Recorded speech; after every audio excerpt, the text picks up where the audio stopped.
For as long as I live and as long as I live, I will never not think about you. तो scene की शुरुआत यहाँ से होती है कि वो बोलता है उसका भाई, तुम क्या कह रही हो, मैं रुक जाऊं? क्या तुम्हें डर लग रहा है कि वो लोग तुमसे बदला लेंगे? उसकी टेंशन मत लो, मैं ध्यान रखूंगा कि ऐसा कुछ ना हो। तुम्हें किस पर सबसे ज़्यादा शक है? वहाँ एक आदमी था ना, बड़े घराने से, वो मुझसे कुछ ज़्यादा ही ऑब्सेस था। तो तुम क्या उसे मार दोगे और उसके पूरे परिवार को भी? तब वो बोलता है, वो ड्यूक कैड्रे से ताल्लुक़ रखता है वो आदमी, तो ये बैड चॉइस तो नहीं हो सकती। और रेज़ेफ़ हमेशा से यही चाहता था कि जो ड्यूक कैड्रे है, उसके जो प्रभाव है उसको कम करना, क्योंकि उन लोगों ने दखल दिया उसकी गद्दी पर बैठने के टाइम पर। इसलिए उसने मुझे पॉइज़न दिया और एक योजना खड़ी करी। तब वो बात करने लगता है उसका भाई रेज़ेफ़ कि जो ब्लैक मार्केट में पॉइज़न मिलता है, वो तो कोई भी ले सकता है, तो वो एविडेंस सही नहीं है। एक बार हमारे पास सबूत आ जाए, तो हम सबके सामने बता देंगे। कैसा कर कैसा रहा ये मेरा आइडिया? तब वो पूछती है, तुम कहीं ड्यूक कैड्रे की वज़ह से तो नहीं कर रहे? ये वही शख्स है जिससे पहले जन्म में जो फीमेल लीड है वो प्यार करती थी, पर ये सब आज ख़त्म हो चुका है। वो बोलती है, लेकिन नहीं, मेरे जो उसकी वजह से ये नहीं कर रही हूँ, बल्कि जो मेरे मैटरनल ग्रैंडफ़ादर यानी माँ की तरफ से जो मेरे दादाजी हैं, वो ब्लैक मार्केट में कुछ डील करते हैं। और जैसा कि पहले स्टोरी में हुआ था, रेज़ेफ़ ने उस आदमी को मार दिया था और जो कैड्रे है उसने ये बर्दाश्त नहीं किया। जब उसे पता चला कि जो हैमल है यानी कि जो फीमेल लीड है उसका ग्रैंडफ़ादर जो मदर साइड से, तो उसने बहुत बड़ा बतंगड़ खड़ा किया और हमारा परिवार नीचे-नीचे गिरता गया और जो मेरा भाई है, वो भी डिप्रेस्ड हो गया। और वो उसे कहती है, अगर ड्यूक को पता चला तो तुम मारे जाओगे। और वो सोचती है कि मैं ऐसा होने नहीं दे सकती, मुझे इस बार कुछ करना पड़ेगा। वो कहती है उससे कि तुम ड्यूक को नीचे लाने के बजाय उसे मनाओ कि वो तुम्हारे साथ हाथ मिला ले। कैसा रहेगा ये? और यहाँ पर जो उसका भाई रज़फ़ है वो सोचने लगता है कि मैं इसे करने आया था, मनाने आया था और जाल बिछाने आया था, ऐसा लग रहा है मैं जाल बिछता जा रहा हूँ। ये इम्पॉसिबल है, मैं नहीं करूँगा उसके साथ दोस्ती। और मैं ये समय लेना चाहूँगी, एक अच्छे घराने की मुझे नौकरानी लाकर दो, जो मुझे कोई नुकसान ना पहुँचाए। क्यों ना हम लोग ओलिविया ग्रेस को बुलाएँ? तब उसका भाई बोलता है, तो तुम सीधा-सीधा कहना चाहती हो वो जो ड्यूक के टुकड़ों पर पल रही है? तब वो बोलती, हाँ, ज़रूर उसका परिवार उसे सीक्रेटली कंट्रोल कर रहा है। और यहाँ पर वो सोचने लगता है कि ये मेरी बहन कर क्या रही है? और जो ओलिविया है, वही मेन कैरेक्टर है, जिसके लिए जो रेज़ेफ़ है, वो पागल हो जाता है। रेज़ेफ़ इस बार भी उसके पीछे दौड़ेगा और जब वो राफ़ेल को चुनेगी उसके बजाय, तो वो उसे मार देगा। अब हम शिफ्ट होते हैं जब वो पूछ रहा है भाई उसका, क्या तुम्हें लग रहा है ये सब सही रहेगा? तब वो बोलती है कि वैसे भी मैं हमेशा वैसे बर्ताव नहीं कर सकती जैसे मैं चाहती हूँ। और उसका भाई सोच रहा है, क्या ये सच में वही है? और पूछता है, सच में तुम क्या सोच रही हो सिस्टर? तब उसकी जो बहन है वो नीचे बाव करके उसके हाथ को किस करती है। ये रिस्पेक्ट दिखाने का एक तरीका है। उसे शर्म आने लगती है। वो डर जाता है और बोलता है, केनिया। और बोलती है कि तुम ही एक मेरे हो, मेरे भाई रेज़ेफ़। और यहाँ रेज़ेफ़ पूरी तरह से हिल गया है। ये सच है कि सिर्फ़ तुम ही मेरे लिए हो। तुम ही मेरा एक पूरा परिवार हो। यही केनिया हमेशा उससे कहती थी। उसका भाई हाथ झटक देता है और बोलता है, ये सब बंद करो। वो सोचता है कि ये तो पागल हो गई है। क्या पॉइज़न इतना स्ट्रॉन्ग था? वो उससे पूछता है कि तुम क्या प्लान कर रही हो? तब वो पूछती है, तुम क्या मुझ पर भरोसा करते हो? मैं तुमसे ये जानना चाहती हूँ कि तुम क्या सच में मुझे अपनी बहन मानते हो? और वो उससे पूछती है कि तुम मेरा करोगी क्या? अगर मैं जिस दिन तुम्हारे किसी काम नहीं आऊँगी? वैसे मैं अंदाज़ा लगा सकती हूँ, जो मेरी सिचुएशन है उसे देखकर। सबसे अच्छा तुम्हारे लिए ये हो सकता है कि मेरा जो वेडिंग है वो तुम ड्यूक से करा दो, एक कॉन्ट्रैक्ट मैरिज। इससे तुम्हारा मुझसे पीछा छूट जाएगा। ये सबसे सही रहेगा। क्यों? जब तक मेरा जो पागल पति है वो मुझे मारना ना चाहे। और वो सोचती है अगर मेरी गिलियन से शादी वापस से होगी तो क्या पता वो मुझे जो जेल में रखेगा उसकी वजह से मेरी मौत पहले ही हो जाए। और अपने भाई को बोलती है, मैं अपनी सिचुएशन समझती हूँ और मैं जानती हूँ तुम्हें मेरी ज़रूरत है। तब उसका भाई पूछता है, तुम्हें चाहिए क्या? वो बोलती है कि एक ऐसा वादा जहाँ पर मुझे कुछ करना ना पड़े, मैं इंडिपेंडेंट रहूँ, मैं अपना ख्याल रख सकूँ खुद से, आज़ादी। तो उसका भाई हंसने लगता है। तब वो बोलता है कि तुम ये आलीशान ज़िंदगी छोड़ना चाहती हो? तब वो बोलती है, मैं बस जिससे मैं चूज़ करूँगी उससे मेरी शादी कराओ, इतना चाहती हूँ। तो उसका भाई पूछता है, रफ़ेल से तुम्हारी शादी करा दूँ? तो वो बोलती नहीं। तब उसका भाई बोलता है, नहीं? वैसे क्या फ़र्क पड़ता है? तुम मेरे लिए क्या कर सकती हो आखिर? तब उसे महसूस हो रहा है कि वो धीरे-धीरे कमज़ोर हो रही है और सोचती है कि मैं यहाँ पर गिर नहीं सकती, बेहोश नहीं हो सकती। और वो कहती है रीज़न से कि मैं तुम्हें महाराज बना सकती हूँ। और कहती है, मैं जानती हूँ तुम अकेले उस गद्दी पर बैठ सकते हो, मगर तुम्हें जो अपनी पावर है वो सबके साथ शेयर करनी पड़ेगी, स्पेशली जो इवान फैमिली है उनके साथ में। तब उसका भाई बोलता है, तो तुम कह रही हो कि तुम मेरी अकाउंटेंट बनना चाहती हो, हाँ? वो बोलती है कि मैं तुम्हें अभी नहीं कह रही हूँ कि तुम मुझ पे भरोसा कर लो, तुम्हारी मर्ज़ी है। तुम्हें वक़्त लगेगा ये सब कुछ सोचने में। और वो बेहोश होने लगती है तो उसका भाई इसे पकड़ लेता है और सोचता है कि इसे इतना तेज़ बुखार कैसे है? क्या हुआ इसकी बॉडी को जो ये ऐसे बिहेव कर रही है? उसका भाई सभी सर्वेंट्स को बुलाता है और डॉक्टर को बुलाने का बोलता है। तब वो अपना हाथ बढ़ाती है अपने भाई की तरफ और कहती है, तो इसका मतलब तुम अच्छे लड़के थे अभी तक। उसका भाई उन्हें कहता है कि अभी भी इन्वेस्टिगेशन जारी रखो कि किसने कायना को पॉइजन दिया है। या तो किसी नोबल को जो बड़े खानदान में किसी को मारना चाहते हो उसे फंसा दो, या फिर एक ऐसा परिवार ढूंढो जिसे पैसों की ज़रूरत हो और हम उनका ख्याल रखें और वो उनके बदले मरने को तैयार हो। और गार्ड्स बढ़ा दो प्रिंसेस के पास में, और जो ओलिविया है उसके बारे में जानकारी पता लगाओ। तब जो उसका सेक्रेटरी वो सोचता है कि पहली बार मैंने इसे ऐसे देखा है, जैसे ये अपने आपे में नहीं है, और वो चला जाता है वहाँ से। वो सोचने लगता है उसका भाई कि मुझे लगा अब तक कि सब कुछ मेरे हाथ में है, मगर क्या मैं अभी तक कायना का मोहरा बना हुआ था? मगर ऐसा हो ही नहीं सकता क्योंकि वो इतनी चालाक तो है ही नहीं। तो उसका मतलब किसी ने उसे सलाह दी है? क्या काउंट हैमल ने? नहीं, नहीं, उसके पास तो कोई वजह नहीं थी। अभी जो गद्दी के दावेदार है वो 3 लोग हैं, एक तो कायना, एक रेज़ेफ़ और एक हेनरिच। लेकिन हेनरिच जो फैमिली है, मुझे नहीं लगता वो काबिल है इस गद्दी पर बैठने की, क्योंकि जो वहाँ पर पूजा घर है, वहाँ से उन्हें उतनी एक्सेप्टेंस नहीं मिली है।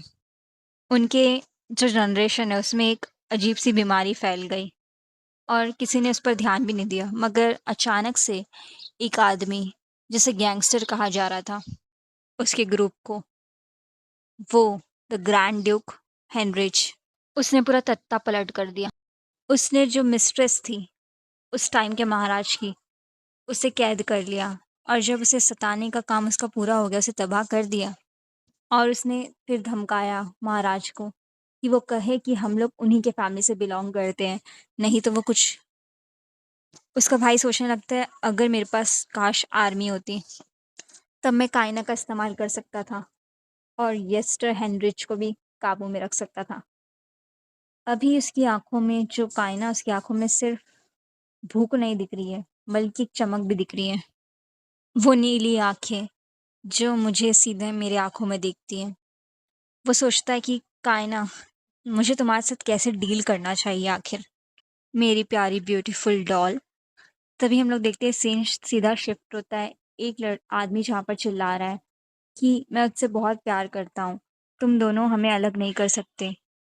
और जो गिलाना था, जो ऑब्सेस था प्रिंसेस से, वही आकर ये सब चिल्ला रहा है।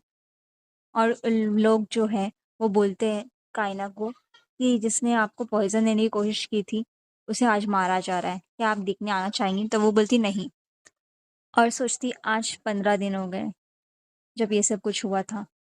मैं रिज़र्व से बात करना चाहती थी मगर वो मुझे लेकर कुछ ज़्यादा ही चौकन्ना है। तो मैं ये सब उसे शांत करने के लिए कर रही हूँ। मैंने अब तक अपना मुँह बंद रखा है। लोगों में तरह-तरह की बातें शुरू हो गई हैं कि मुजरिम पकड़ा गया। वैसे क्राउन प्रिंस अभी भी छोटे हैं रेज़ेफ़, पर क्या उन्हें एम्परर बना देना चाहिए मुझे लगता है। तो दूसरा पक्ष बोल रहा है कि क्यों रेज़ेफ़ को ही मौका मिलना चाहिए, क्यों सिर्फ़ प्रिंस ही बनेगा किंग। इतने जल्दी डिसीजन मत लो। और इसकी वजह से जो हेनरिच है, उसकी पोज़ीशन अब खतरे में आ चुकी है और लोग योजना बनाने लगे कि कैसे रेज़ेफ़ को सामने से हटाना है और कैसे लोगों का ध्यान कहीं और खींचना है। तभी आर्टिकल्स छपते गए न्यूज़पेपर में और तरह-तरह की बातें होती गई और उसमें एक खबर ये भी थी कि कितनी प्रिंसेस काइना सुंदर है। यहाँ पर वो बोलती है, जो लेडी आई है मिलने के लिए उससे, कि जल्दी तुम अपने फियांसे से मिल जाओगी। तुम्हें नहीं लगता ड्यूक केड्रिक अच्छे तुम्हारे लिए मैच हो सकते हैं? तो वो बोलती पता नहीं। और जो काइना है वो सोचती है कि जो नौकर है वो सब यहीं है। अगर रिज़र्व तक ये बात पहुँच गई तो बहुत बुरा होगा और ऊपर से महाराज भी। तब वो बोलती है कि जो मेरे डैड है वो ये सब होने नहीं देंगे क्योंकि एक तो रिज़र्व और ऊपर से कैड्रे, मुझे लगता है कि यहाँ पर बहुत ज़्यादा पावर में लेकर उनके बीच आना-कानी हो सकती है। तब वो सोचती है इसकी जो लेडी है, मिलने आई है जो, कि ये कहना क्या चाहती हैं? ये तो किसी से छुपा नहीं है कि ये दोनों पॉलिटिकल राइवल्स हैं और अगर रेफेल के प्यार में जो योर हाइनेस है वो पड़ गई तो तब तो और गड़बड़ हो जाएगी। तब जो उसकी जो मेड होती है वो बोलती है कि आपको बात करनी चाहिए जो महाराज है उनसे। तब वो सोचती है कि लेकिन रज़फ़ सिर्फ़ इसलिए कर रहा है क्योंकि वो कैडरे से बदला लेना चाहता है, ना कि मेरे लिए। और वो बोलती है कि ये थोड़ा एम्बैरेसिंग है कि मैं समझ नहीं पा रही हूँ कि मेरे डैड क्या कहना चाहते हैं। क्योंकि मैं एक प्रिंसेस की तरह नहीं रह सकती, तो मुझे इस सब से तो डील करना ही पड़ेगा। चलो अब दरवाज़े खोल दो कबर्ड के।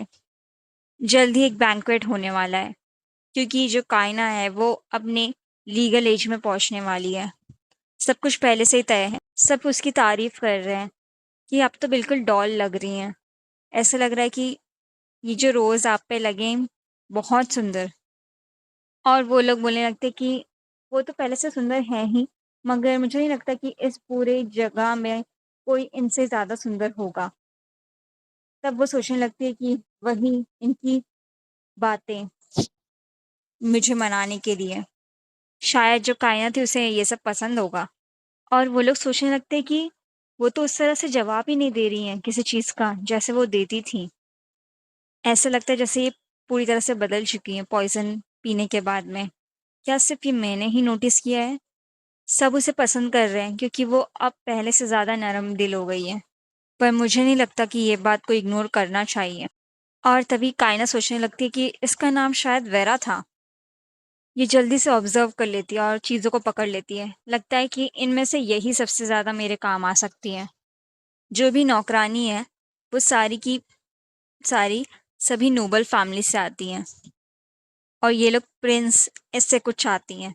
तो पता नहीं कब ये मुझसे मुँह मोड़ के उससे हाथ मिला लें और सोचती है कि मैं इसे एक चांस दूँगी। तुम जितना वक़्त लेना चाहते हो ले लो वेरा। क्या पता मैं तुम्हारी मास्टर बन जाऊँ एक ऐसी ज़िंदगी की जिसे कोई और छू नहीं सकता। मुझे और चाहिए, चाहे वो चीज़ें हों, पावर हो या पैसा। मैंने अपनी ज़िंदगी पूरी एक कठपुतली की तरह गुज़ार दी है और इस ज़िंदगी में मुझे पता ही नहीं चला कि किसकी ताकत मैंने अब तक थी जो पकड़ रखी थी। मैं पागल थी कि मैं सोच रही थी कि ये सारी मेरी ही है और जैसे मैं ज़िंदगी गुज़ारने लगी अपने डेल्यूज़न्स में, मैं सब समझ गई हूँ अब और मैं वही गलती दोबारा नहीं करूँगी। मैं अपनी ज़िंदगी अपनी तरह से जीऊँगी, जैसे मैं जीना चाहती हूँ। और कहती है कि सब तैयार हो जाओ क्योंकि मैं एम्परर से बात करने वाली हूँ और वो आ गई है उनसे मिलने। और वो कहते हैं कि ये तो बहुत कम बार होता है कि तुम मुझसे खुद मिलने आओ। वो कहती है कि मुझे कई चीज़ों का सामना करना पड़ा, जो खराब थी। मैं माफ़ी चाहती हूँ कि मैं आपसे मिलने ना आ पाई। तब जो योर मैजेस्टी वो बोलते कि रेज़िफ़ उसका ध्यान रखेगा, तुम चिंता मत करो।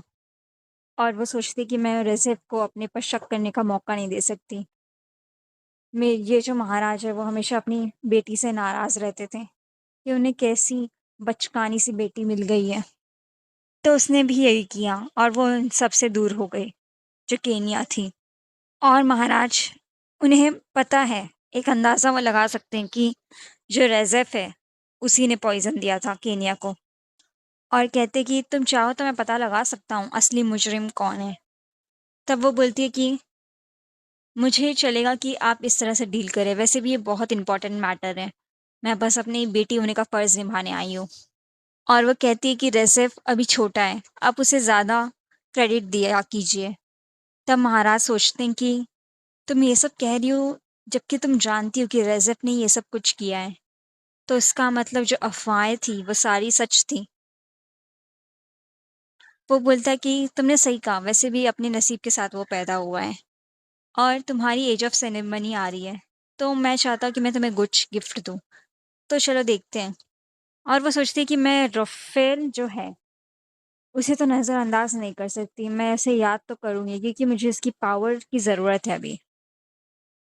और उसके डैड उससे पूछते कि किसी परिवार के बेटे ने तुम्हारी आँखें क्या अपनी तरफ करवाईं? और वैसे भी तुम राफ़ेल के पीछे इतने दिनों से पड़ी हुई थी। क्या अब ठीक होगा कि तुम किसी और से शादी कर लो? और वो बोलती कि मैं अपनी जो भावना है उनकी वजह से मेरे डैड जो कह रहे हैं मैं उसे मना नहीं कर सकती। मैं आपकी मर्ज़ी से ही शादी करूँगी। तब उसके डैड शॉक हो जाते कि वो इतनी चेंज हो गई है। तब उसके डैड बोलते हैं, अच्छा ठीक है। वैसे भी अभी मुझे कोई तुम्हारे लिए अच्छा लड़का मिला नहीं है। चलो एक बार वापस देखते हैं, मेरे साथ में तुम भी आओ। तब वो चली जाती है वहाँ से, बोलकर कि मुझे जाना है। तब जो उसके डैड है वो उसकी तारीफ़ करते हुए बोलते हैं, लगता है इसमें दिमाग आ गया है, जब ये बड़ी हो गई है अब। ये सोचना तो मैं नहीं चाहता मगर वो बहुत बदल गई है कि मैंने नहीं सोचा था कि वो अपने भाई के लिए खड़ी होगी, जब वो बड़ी हो जाएगी। और वैसे भी मैं तो इससे शॉक होगा कि उसने अपनी शादी की बात खुद पहले की। क्या वो अब राफ़ेल से प्यार नहीं करती? और हम देखते हैं जो कायना उसके सामने अब राफ़ेल आ चुका है। लफ़ेल राफ़ेल कैड्रे, जिसके काले बाल हैं और लाल आँखें, बिल्कुल वैसे ही जैसे ड्यूक कैड्रे के हैं। उसका तरीका और स्ट्रॉन्ग एटीट्यूड, क्योंकि वो जंग के मैदान में अक्सर जाया करता था। कई लोगों को भाता था और कई लड़कियाँ उसके पीछे पड़ी हुई थीं और उनमें से केनिया भी थी। अब जो राफ़ेल है वो ग्रीटिंग्स देता है जो प्रिंसेस है उन्हें, और केनिया यहाँ खड़ के सोच रही है कि कोई भी इसके प्यार में पड़ सकता था, जैसे ये केनिया पड़ गई अतीत में। वो बोलती है कि अपने सिर को ऊँचा कर लीजिए, बहुत दिनों बाद आप दिख रही कैड्रे। तब वो सोचता है कि अक्सर करके तो मुझे ये हमेशा रैफ़ी बुलाती थी, आज ऐसे क्या हुआ कैड्रे? और वो उससे पूछती है क्या आप महाराज से मिलने आए हैं? और यहाँ पर वो बोलता है कि हाँ, जब मैं गया था तब वो सो रहे थे तो मुझे कहा गया था कि मैं वापस आऊँ। और लोग तरह-तरह की बात करने लगे कि देखो प्रिंसेस तो बेडरूम से अपने बाहर निकल आई हैं, मगर उन्होंने आज भी लॉर्ड को नज़रअंदाज किया है। और यहाँ पर केनिया सोचने लगती है, क्या एम्परर जो है वो इनसे इसलिए नहीं मिले क्योंकि मैं अभी-अभी उनके रूम से निकल कर आई हूँ। वो उससे कहती है कि अभी हम एम्परर के बेडरूम के पास खड़े हैं, तो हम उनकी नींद को डिस्टर्ब नहीं कर सकते। तब वो सिर झुकाकर बोलता है कि मुझे बाद में आना चाहिए, मैं चलता हूँ। और वो लोग दोनों अपने रास्ते पे निकल जाते हैं। तब वो बोलती है, जानती हूँ कि तुम महाराज से क्यों मिलना चाहते हो। वो थोड़ा शॉक हो जाता है कि इसे पता है कि मैं क्यों मिलना चाहता हूँ। मैं तुम्हारी मदद कर सकती हूँ। वैसे भी इतने वक़्त से हमने एक-दूसरे को देखा नहीं है। चलो मेरे साथ एक चाय पी लो, तब तक बात करते हैं। तब वो सोचता है कि क्या इसे पता चल गया है कि मैं अपनी जो फ़ैमिली का प्रेशर आ रहा है मुझे शादी करने के लिए, उसे टालना चाहता हूँ। और अब वो लोग चाय के लिए बैठ गए हैं और वो कहती है कि ये अलग तरह की चाय पत्ती आई है, कैसी लगी तुम्हें? और वो सोचने लगता है लेकिन ये मेरी मदद कैसे करना चाहेगी? अभी इसका चेहरा मुझे वैसा नहीं लग रहा है जो अक्सर करके हुआ करता था। ऐसा लग रहा है कोई मास्टरमाइंड का चेहरा हो। खास करके वो आंखें, ऐसा लगता है जब जैसे सब कुछ जानती हूँ। और वो सोचता है कि इंटरेस्टिंग, चलो थोड़ा सा सुन ही लेता हूँ। और वो उसे इनविटेशन के लिए थैंक यू कहता है। और लोगों में बातें हो रही है कि क्या सच में राफेल इनसे मिलने आया है। वैसे ये काफ़ी गुड लुकिंग लगता है मुझे। वैसे ये बहुत समय बाद प्रिंसेस से मिलने आया है। तो हमें जो महारानी है हमारी, यानी कि वो प्रिंसेस कायना की बात करें, उनके फेवरेट जूते और फेवरेट ड्रेस लानी चाहिए उनके लिए। तब वो कहती है रुक जाओ। वो कहती है कि मुझे इतना कुछ सजने की ज़रूरत नहीं है, बस कंफर्टेबल कपड़े लेकर आ जाओ मेरे लिए। और वो चौंक जाता है देखकर जो क्वीन है उन्हें, यानी कि हमारी केनिया। और मुझे तो लग रहा है थोड़ा एम्बैरस या शर्मा रहा है। वो सोचने लगता है कि हर बार जब ये मुझसे मिलती थी तो इतना तैयार होके मिलती थी, अब मुझे समझ में नहीं आ रहा ये इतनी सिंपल कैसे आई है यहाँ पे मुझसे मिलने। उसने वो सजावटी कपड़े नहीं पहने। क्या केनिया सच में इतनी इज्जतदार और चार्मिंग दिखती थी हमेशा से ही? तब वो सोचता है नहीं, ये सब कुछ मेरे लिए मायने नहीं रखता, मैं क्या करूँगा इन सब चीज़ों का। और वह कहती है कि चलिए तो डिस्कस करते हैं हमारी शादी के बारे में।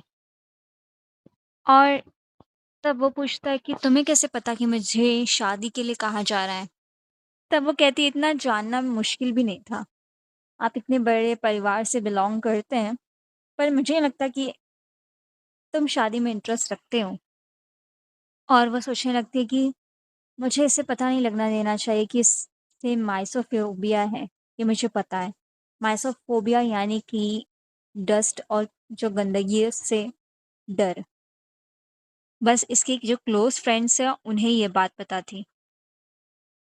और वो कहती है कि सबसे अच्छा तरीका यही होगा, खुद को अगर आपको नए ड्यूक के रूप में सबको बताना है तो, या तो शादी या फिर अपनी काबिलियत को प्रूव करना। तो तुम यहाँ पर आज इसलिए आए थे ना कि क्योंकि तुम अपनी काबिलियत को प्रूफ करना चाहते ताकि तुम्हें जो महाराज है उनसे मिलिट्री पावर मिले। और जो राफेल के मॉम डैड है वो अब डिवोर्स ले रहे हैं क्योंकि उसके डैड, उनका अफेयर चल रहा है। इसलिए जो मॉम है वो उनसे अलग होना चाहती थी जब उनका बेटा एक बार काबिल हो गया। मगर एक प्रॉब्लम थी। मगर सब लोग सोच रहे थे कि क्या राफेल में कुछ खराबी है, क्योंकि उसने अभी तक किसी लड़की का हाथ भी नहीं पकड़ा है। वो 23 साल का हो चुका है। तो ये थोड़ा अजीब था कि उसकी माइसोफोबिया ने उसे किसी के नज़दीक जाने से रोका। यहाँ माइसोफोबिया का मतलब वही बताया गया है, डर्ट और कंटामिनेट से मतलब इरिटेशन होना। पर चीज़ें लगता है अलग हैं थोड़ी, क्योंकि वो इसी की वजह से किसी के साथ बात नहीं कर पाता था, और बात करता भी था तो उसे ये सारी बेतुकी बातें लगती थी, उसे मज़ा नहीं आता था इन सब चीज़ों में। और जो ये माइसोफोबिया है, इसकी वजह से उसमें थोड़ी मेंटल इलनेस भी आ गई। इसकी मॉम उसे समझ नहीं पाई और उन्होंने चाहा कि उसके जो बेटा है उसकी शादी करा दें जाए जल्द से जल्द। इसलिए वो अपनी काबिलियत को साबित करने में लगा हुआ था ताकि वो डची में एंटर हो सके, उसे शादी ना करनी पड़े। और अब चलते हैं प्रेजेंट टाइम में। तब वो कहता है हाँ तुमने सही कहा, मैं आज एम्पायर से भी इसलिए ही मिलने आया था मगर मिल नहीं पाया। तब वो कहती है कि ये एक ऐसी प्रॉब्लम है जो मैं सॉल्व कर सकती हूँ। तब वो बोलता है तुम कैसे सॉल्व कर सकती हो इस ये प्रॉब्लम को? अरे उससे पहले क्या तुमने वो सब तैयार कर दिया जो मैंने तुमसे कहा था? जो सर्व कर रहे हैं उनके लिए चाय कड़क लाना, और शक्कर ज़्यादा नहीं होनी चाहिए, और दूध भी डाल देना उसमें। तब ये सब सुन के कैडरे जो है वो राफेल वो शॉक हो जाता और उसके तब वो कहती है कि ये एक स्पेशल चाय है, जब मैं अक्सर करके अपने जो खाना है उसे स्किप कर देती हूँ तब मैं यही पीती हूँ, और इसका टेस्ट भी अच्छा है, तुम पीना चाहोगे? तब वो सोचता है कि हमेशा करके ये गिफ्ट अपने आप ही कुछ ना कुछ तैयार कर लेती है, इस बार भी ये शायद वो सब ही होगा। और मैंने कभी चाय में दूध डालकर तो पिया नहीं है, मैं थूक ना दूँ कहीं से। और वो उससे पूछती है कैसा है ये, अच्छा है? तब वो बोलता है बहुत अच्छा। तब वो बोलती है चलो मुझे खुशी हुई कि तुम्हें ये पसंद आया। वो कहता है कि मैं वापस से इसे पीना चाहूँगा। तब वो बोलती है, ठीक है, मैं तुम्हें रेसिपी दे दूँगी जाते वक़्त। और वो सोचने लगता है ये सब अजीब लग रहा है। क्या कभी ऐसा कुछ हुआ है कि मुझे इतनी खुशी हुई है किसी चीज़ से? और वो कहती है कि चलो मुझे पता है कि तुम भूखे रहे होगे, तो मैंने उसका ख़्याल रख लिया है। अब तुम्हारी शादी के लिए जो कैंडिडेट्स हैं, उनकी बात करते हैं। और शाम हो चुकी है। राफ़ेल अपने घर आ गया है और उसकी मॉम बोलती है, तुम लेट हो, मैं तुम्हारा इंतज़ार कर रही थी कब से। तब वो पूछता है कि तुम यहाँ क्या कर रही हो मॉम? तुम्हें तो कैपिटल में होना चाहिए था, जो वेस्ट में है, डची के। तब उसकी मॉम बोलती है, तुम अभी भी उतने ही अकड़ू हो जितना पहले हुआ करते थे। तो मुझे लगता है तुम्हारी मॉम को तुम्हें 1 कप चाय के लिए भी पूछना चाहिए। तब वो कहता है, हाँ, ठीक है, ठहरो, उनके लिए कुछ चाय नाश्ता लेकर आओ। तब वो वही सारी बातें जो केनिया ने उसे रेसिपी बताई थी, वही उस मेड को ही बताता है। तब उसकी मॉम शॉक हो जाती है और बोलती है, दूध उसमें? क्या तुम पहले से ऐसा ही पिया करते थे? तब वो कहता है कि मुझे आज ही पता चला। और वो कहती है कि मुझे दिख रहा है तुम कैसे हो, क्योंकि तुम्हारे साथ कोई नहीं है और मैं तुम्हारे लिए जो शादी के रिश्ते हैं उनकी कैंडिडेट्स लाई हूँ। पहली, डोलोरेस, जो इवान फैमिली से बिलोंग करती हैं और वो पियानो अच्छा बजा लेती है, मगर वो खून को देखकर बेहोश हो जाती है। तो मुझे नहीं लगता वो मिलिट्री परिवार से जो ताल्लुक़ रखते हैं उसमें शादी करने लायक है। और यहाँ पर जब उसकी मॉम ये सब सारी बातें बता रही है उसे, तो वो सारी केनिया की बताई हुई बातें याद कर रहा है कि क्या-क्या उनमें कमियाँ हैं। मगर सबसे बड़ी बात ये है कि वो लोग अब कंगाली के कगार पे हैं और कुछ ही दिनों में लॉर्ड हेनरी जो हैं उन्हें ख़त्म करने वाले हैं। अब दूसरी आती है हमारी लॉर्ड रीटा, जो ब्रुकलिन फैमिली से हैं। क्योंकि उन्होंने मिलिट्री अकेडमी में काम किया है, तो वो तुम्हारे साथ शादी करने के लिए हो सकती हैं ठीक, मगर उनमें मुझे नहीं लगता तहज़ीब और तमीज़ है और ऊपर से वो जेनेटिक डिसऑर्डर लेकर घूमती हैं। वो पागल भी हैं। ये अब तक सबसे छुपा हुआ है, मगर कुछ ही वक़्त की बात है जब ये सब सबके सामने आने वाला है। और सबसे लास्ट में लेडी ओलिविया, जो कि ग्रेस फैमिली से बिलॉन्ग करती हैं और वो वही फैमिली से हैं जहाँ पर तुमने स्पॉन्सर किया है, तुम्हारी फैमिली ने, तो तुम उनसे अच्छी तरह से जानते होंगे। वो बड़ी ब्राइट है और अच्छी लड़की है। तब राफ़ेल पूछता है, तो तुम कह रही हो कि वही मेरे शादी के लिए एक लायक लड़की हो सकती है? तब वो कहती है, सही कहा। तो वो बहुत ही अच्छी हैं और मैं मुझे लगता नहीं कोई खराबी है, तो वो तुम्हारे लिए सही कैंडिडेट हो सकती हैं। तब वो सोचता है कि मेरे लिए सही कैंडिडेट हो सकती है, इसका मतलब प्रिंसेस के लिए कोई तो फ़ायदा है इसमें। और साथ में वो कहती है कि और ये बात कभी मत भूलना कि मैं ही हूँ वो जिसने तुम्हारे दोनों के बीच में मीटिंग अरेंज की। तब वो समझ नहीं पाता है और सोचता है कि ये सब मतलब क्या है इसका। और प्रिंसेस ने अभी तक की सारी बातें जो हैं, मुझे लगता है मेरी माँ से की हैं और ऐसा लग रहा है इनके ऊपर किसी का साया है। शायद मॉम सही कह रही थी। ये कुछ ज़्यादा ही चीज़ें लगती हैं एक फैमिली को सँभालने के लिए।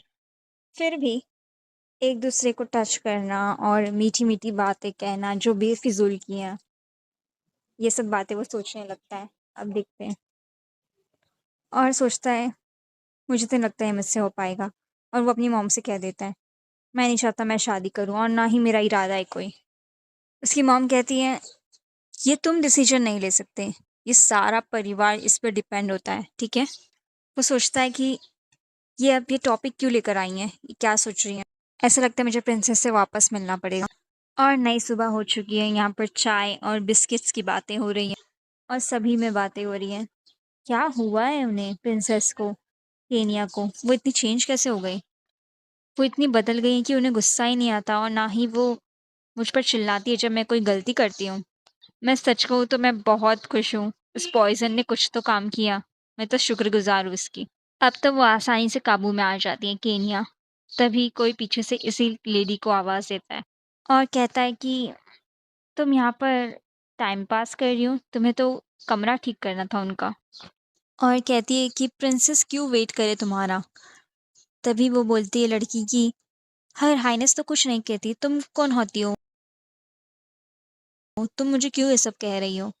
भले ही यहाँ पर रेंगते हुए आई थी, मगर मैं बेंजामिन फैमिली से ताल्लुक़ रखती हूँ और तुम्हें नहीं पता होगा, मगर रेज़ेफ़ ने हमें यहाँ पर नौकरी दी है, ना कि हर हाइनेस ने। तुम बदल गई हो।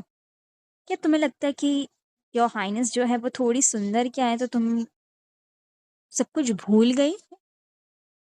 तब वो बोलती क्या? और वो लड़की बोलने लगती है, तुम्हें नहीं पता क्या कि जो प्रिंस है उन्हें हमारी जो फैमिली है उनकी ज़रूरत होगी, उनकी पावर की ज़रूरत है। तो ज़रूर सी बात है कि वो हमें प्रोटेक्ट तो ज़रूर करेंगे ही।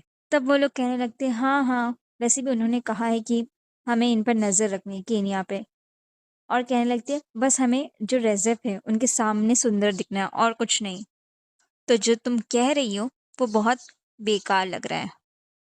और सभी वहाँ से चले जाते हैं और इसे गुस्सा आते रहता है और वो सोचती है कि मैं इतनी पागल कैसे हो सकती हूँ। और वो सोचती है कि मैं पागल थी कि मैं अब तक उसी नाव पे सवार थी, उन पागलों के साथ में। ये बहुत बड़ी बात होते-होते बचा है। मुझे ख़्याल रखना पड़ेगा। जो अभी की प्रिंसेस है, मुझे नहीं लगता वो कोई गलती सहेंगी। जो भी नौकरानी है यहाँ पर, वो सब लोग रेज़ेफ़ की पार्टनर बनना चाहती हैं।